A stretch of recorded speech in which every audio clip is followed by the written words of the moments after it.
Family কার্ডে হচ্ছে প্রতি মাসে আপনার হচ্ছে ২,০০০ থেকে ২,৫০০ টাকা সমপরিমাণ চাল, ডাল, তেল, লবণ এটা রাষ্ট্রের পক্ষ থেকে দিবে। আপনি তো বাংলাদেশের নাগরিক।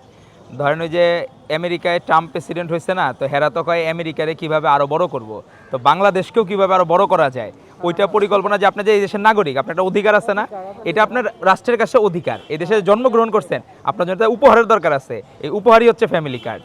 ইনশাল্লাহ তারেক রহমান যে নির্বাচিত হয় কখনো ইন্ডিয়া প্রভু হইতে পারবে না, যেটা ম্যাডাম জীবন দিয়ে করছে। ম্যাডাম কি বলছিল, ওদের হাতে গোলামীর পিঞ্জির, আমাদের হাতে স্বাধীনতা পতাকা, এবং এটা কথা রাখছে তারা জীবন দিয়ে। জি ভাই, ইনশাল্লাহ ভাই আপনারা আর্লি ভোট কেন্দ্রে যাবেন ভাই। আর অনেক বছর পরে ভোট, আমাদের মনে হচ্ছে ঈদের আনন্দ, আপনাদের তাই মনে হচ্ছে তো, যে ইনশাল্লাহ তো সবাই ভোট কেন্দ্রে যাবেন। আর ইনশাল্লাহ আমরা দাবি থাকবে, যদি আমাদের পরিকল্পনা ভালো হয়, ধানের শীষে ভোট দেওয়ার জন্য দাবি থাকবে আমাদের, যদি আমরা ভালো কাজ করতে পারি।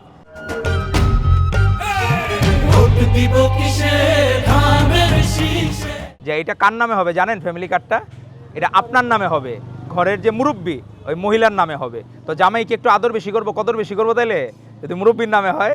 এজন্য না, এজন্য হইলো কি যে মেয়েরা যাতে, কারণ আমাদের সমাজে তো পুরুষরা বিভিন্ন সময় বিভিন্ন মারধর করে বা বিভিন্ন কিছু অত্যাচার করে, সবাই করে না, কিছু মানুষ করে, তো এর থেকেই হচ্ছে বাঁচার জন্য হইলো এই ফ্যামিলি কার্ড দিলে আপনার নামে হবে। বা টাকার পরিমাণটা রাষ্ট্র ভর্তুকি দিবে। রাষ্ট্রে এরকম তো অনেক প্রজেক্ট ছিল, এই লীগের আমলেও ছিল, কিন্তু ওরা যে টাকা মাইরা নিচ্ছে ওই টাকা দিয়ে এই প্রজেক্ট আর অনেকগুলো করা সম্ভব হইতো। তো ওই রাষ্ট্রের টাকা দিয়ে এই প্রজেক্টগুলো সম্ভব হবে। এটা নতুন নতুন পরিকল্পনা হচ্ছে। আর তারেক রহমান তো কার ছেলে? জিয়াউর রহমান, খালেদা জিয়ার ছেলে। তারা জীবন দিয়ে কথা রাখছেন। তো এখন হচ্ছে আপনারা যদি সহযোগিতা করেন, উনি তাইলে যদি রাষ্ট্র ক্ষমতায় আসতে পারে, তাহলে এই জিনিসগুলো বাস্তবায়ন করতে পারবে। এবং আপনারা তাদের দেখছেন, তাদের অনেস্টি, তাদের কিন্তু নিজস্ব কোনো বাড়ি ঘর নাই, কিচ্ছু নাই, শুধু বাংলাদেশের মানুষই তাদের সম্পদ। তো আপনাদের সহযোগিতা পাইলে, দেশের সেবা করার সুযোগ পাইলে এই জিনিসগুলো করা সম্ভব হবে। এই ফ্যামিলি কার্ডে নামের জায়গায় থাকবে নুননাহার, আর এই কার্ডটা যদি আপনার নামে থাকে, আপনি প্রতি মাসে ২,৫০০ টাকার পরিমাণ চাল, ডাল, লবণ, তেল, যেগুলো রান্না করার জন্য লাগে, আলু, এগুলো আপনি পাবেন রাষ্ট্রের পক্ষ থেকে। কোনো টাকা খরচ করতে হবে না, রাষ্ট্র আপনাকে এটা দিবে। তো এর আগে তো লীগের আমলে মানুষজন আপনাদের নামে বরাদ্দ ছিল, কিন্তু কেউ কিছু পায় নাই, সব কিছু হইলো চলে গেছে গা। তো এখন আমরা একজন, যেহেতু জিয়াউর রহমান সৎ, খালেদা জিয়া সৎ, তাদের ছেলেও তো ইনশাল্লাহ সৎ হবে। তো এই জন্য উনি প্রধানমন্ত্রী হইলে এগুলো সত্যিকার অর্থে দিতে পারবে। তো এটা হইলে ভালো হবে না খারাপ হবে? ভালোই হবে ইনশাল্লাহ। যারা গুপ্ত রাজনীতি করেছে, সেই গুপ্ত বিড়ালরা বাঘ হওয়ার চেষ্টায় খেই হারিয়ে ফেলছে। মানুষের হৃদয়ে জায়গা করার জন্য কাজ করতে হয়। হুট করে আপনি 17 বছর পরে ওহী নাজিল হইল, আপনার কোথা থেকে আবিষ্কার হইলেন, এবং আপনারা ভুলভাল কথাবার্তা বলতেছেন। আমরা যেখানেই ধানের শীষের পক্ষে ভোট চাইতে যাচ্ছি, সবাই বলতেছে আমরা ধানের শীষের লোক, আমরা ধানের শীষে ভোট দেওয়ার জন্য উদগ্রীব হয়ে আছি। এক অদ্ভুত ভালোবাসা। কিন্তু আমরা দেখি বিভিন্ন সময় যে যারা গুপ্ত রাজনীতি করেছে, সেই গুপ্ত বিড়ালরা বাঘ হওয়ার চেষ্টায় খেই হারিয়ে ফেলছে। তারা বাঘ হওয়ার স্বপ্নে বিভোর, কিন্তু গুপ্ত রাজনীতি করে কোনোদিন কেউ বাঘ হইতে পারে না।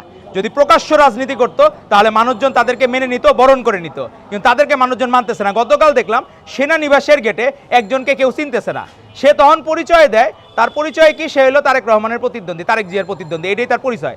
তারা যদি নাম জিজ্ঞেস করা হয়, সে বলবে আমি তারেক জিয়ার প্রতিদ্বন্দ্বী। তো এক অদ্ভুত বিষয়, এরা যে কোথা থেকে আসলে এতদিন কি রাজনীতি করছে আমাদের জানা ছিল না। 17 বছরে তারা রাজপথের কোনো ছবি দেখাইতে পারবে না, যে তাদের কি নথিপত্র, দলিলপত্র যদি বলা হয় যে আপনার রাজপথের দলিলপত্র দেখান, এরা কোনো একটা সিঙ্গেল ছবি দেখাইতে পারবে না। তো এই ধরনের মানুষজন যখন রাজনীতিতে আসবে, তাদের আচার আচরণে যে ধরনের দাম্ভিকতা, তারা নির্বাচিত হয় যদি ভুল করে, তাহলে এই দেশের উপর মানে গজব নাজিল হয় না, তো এরকম গজব নাজিল হবে তারা যদি ভুল করে নির্বাচিত হয়। কারণ তারা এখনই আইনের প্রতি শ্রদ্ধাশীল না।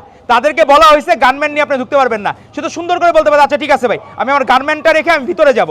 কিন্তু তাদের যে আচরণের দাম্ভিকতা, এবং সে এমন কথা বলেছে যে আর্মি অফিসাররা তার নাকি 5ই আগস্টের পরে তার পায়ে পড়ে থাকতো। তো কি এক অদ্ভুত বিষয়, আবার কি নোংরা কথা বলছে।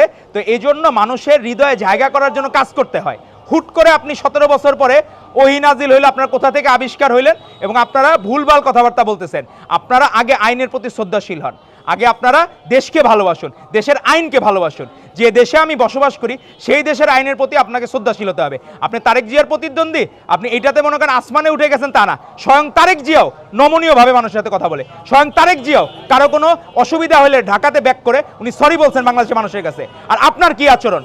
পার্থক্য এই জায়গায়, আপনাদের আচরণের দাম্ভিকতা, মুনাফিকি, মিথ্যাবাদী চরিত্র, আর তার আচরণের মধ্যে আন্তরিকতা, সাংগঠনিক দক্ষতা এবং মানুষের ভালোবাসা, এই সম্পদ নিয়েই তারেক রহমান রাজনীতি করেন।